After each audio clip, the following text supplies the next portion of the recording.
Hello दोस्तों, संपूर्ण रामायण में आप सभी का एक बार फिर से स्वागत है। पिछली कहानी में हमने आपको बताया कि कैसे श्री राम कहते हैं कि लक्ष्मण, ब्रह्मास्त्र बहुत अधिक विनाशकारी अस्त्र है, इसलिए इसका प्रयोग किसी भी युद्ध में नहीं करना चाहिए, क्योंकि इससे तीनों लोकों में विनाश की ज्वाला भड़क जाएगी।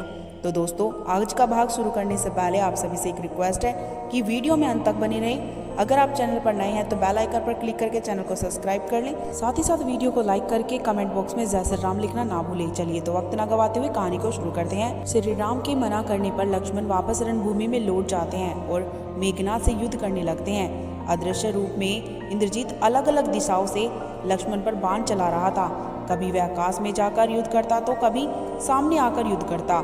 उसके कपट युद्ध से लक्ष्मण जी विचलित हो चुके थे। ऐसे में मौका पाकर इंद्रजीत अदृश्य होकर आसमान में चला जाता है। घात लगाकर इंद्रजीत वीर घातनी अमोघ शक्ति का प्रयोग लक्ष्मण जी पर करता है। हनुमान जी यह सब देख रहे थे, इसलिए उस शक्ति को रोकने का प्रयास करते हैं, लेकिन असफल हो जाते हैं और इंद्रजीत द्वारा चलाई गई अमोघ शक्ति लक्ष्मण जी के पीठ के नीचे आघात करती है। शक्ति लगते ही लक्ष्मण जी के हाथों से धनुष छूट जाता है और वह मूर्छित होकर भूमि पर गिर पड़ते हैं। लक्ष्मण जी के मूर्छित होने के बाद इंद्रजीत उनके मूर्छित शरीर को उठाकर ले जाने की कोशिश करता है, लेकिन शेषनाग के अवतार लक्ष्मण जी को उठा नहीं पाता। तब हनुमान जी इंद्रजीत को धुतकार कर लक्ष्मण जी को उठाकर वायु मार्ग से युद्ध भूमि से दूर ले जाते हैं। लक्ष्मण जी को मूर्छित देखकर श्री राम भी दौड़ते दौड़ते चले आते हैं और हनुमान जी से पूछते हैं कि क्या हुआ। हनुमान जी श्री राम को बताते हैं कि मेघनाद ने छुपकर उन पर एक मायावी शक्ति का प्रयोग किया है, जिसे लक्ष्मण जी मूर्छित हो गए हैं। तब श्री राम ने पूछा कि ऐसा कौन सी शक्ति थी जो मेरे वीर लक्ष्मण को मूर्छित कर सकती है। श्री राम की अधीरता को देखते हुए विभीषण जी उन्हें बताते हैं कि मेघनाद ने उन पर वीर घाती शक्ति का प्रयोग किया है। यह शक्ति उसने अपनी कड़ी तपस्या से प्राप्त की थी और इस शक्ति के वार से कोई भी मनुष्य बच नहीं पाता। श्री राम का दुख भरा चेहरा देखकर जामवंत जी ने लक्ष्मण जी के मूर्छित शरीर की जांच की, जिसके बाद वह बताते हैं कि लक्ष्मण के शरीर में अभी भी कुछ प्राण शेष हैं, लेकिन मेरे पास कोई उपचार नहीं है। तब सुग्रीव विभीषण से इसका कोई उपचार बताने के लिए कहते हैं, तो विभीषण जी कहते हैं कि अगर किसी चिकित्सा से जांच करवाई जाए तो शायद कोई संभावना हो सकती है। सुग्रीव जी कहते हैं कि जहां एक ओर लहराता अर्थात समुद्र है तथा दूसरी ओर शत्रु पक्ष, ऐसे में कोई चिकित्सा कहाँ से मिलेगी। लेकिन तभी विभीषण जी बताते हैं कि लंका में रावण का एक राजवैद्य सुसेन रहता है, जो कि संभवतः उनकी सहायता कर सकता है, लेकिन उन्हें इस समय लंका से लेकर आना असंभव है। विभीषण की यह बात सुनकर हनुमान जी कहते हैं कि असंभव को संभव बनाना हनुमान का काम है।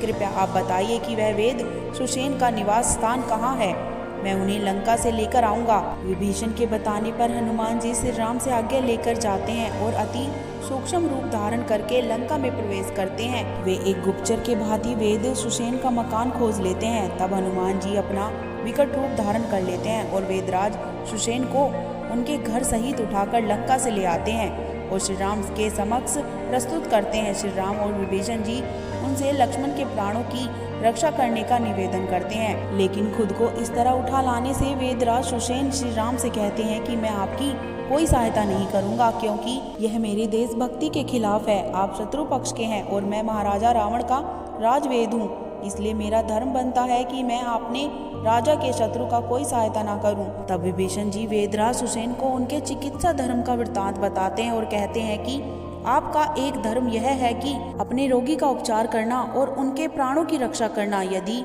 आप अपने इस चिकित्सा धर्म का पालन नहीं करेंगे तो यह आयुर्वेद के मूल सिद्धांतों का उल्लंघन होगा। इस वजह से आपके द्वारा दी गई औषधि भी असरहीन हो जाएगी। विभीषण जी से चिकित्सा धर्म का यह सार सुनकर सुसेन वेद श्री राम की सहायता करने के लिए सहमत हो जाते हैं और वह लक्ष्मण के मूर्छित शरीर की जांच करने लगते हैं। जांच करने के बाद वेद सुसेन बताते हैं कि लक्ष्मण जी के शरीर में प्राण अभी शेष हैं, लेकिन सूर्यास्तोदय से पहले यदि उनके उपचार नहीं किया गया तो उनकी जान बचाना असंभव हो जाएगा। तब वेदराज उन्हें बताते हैं कि उनके पास वह औषधि नहीं है जो कि लक्ष्मण जी को स्वस्थ कर सके। वेदराज की बात सुनकर श्री राम और भी अधीर हो जाते हैं और उन्हें ऐसा देखकर वेदराज सुसेन बोलते हैं कि हे रघुनाथ, धीरज धरिए।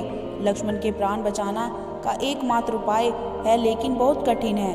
तभी बड़ी अधीरता से हनुमान जी पूछते हैं कि कृपया करके मुझे वह उपाय बताइए, तो मैं अपने प्राण देकर भी उस उपाय को करूँगा।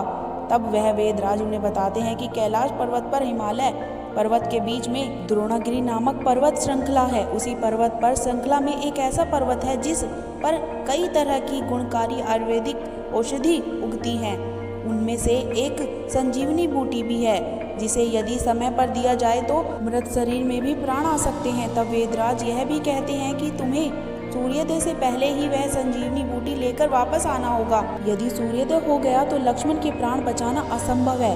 तब हनुमान जी श्री राम को हौसला बांधते हुए कहते हैं कि धीरज रखिए स्वामी, यदि मैं सूर्योदय से पहले संजीवनी लेकर नहीं आ पाया तो अपना यह मुख आपको कभी नहीं दिखाऊंगा। यह कहकर हनुमान जी संजीवनी बूटी लेने के लिए प्रस्थान करते हैं।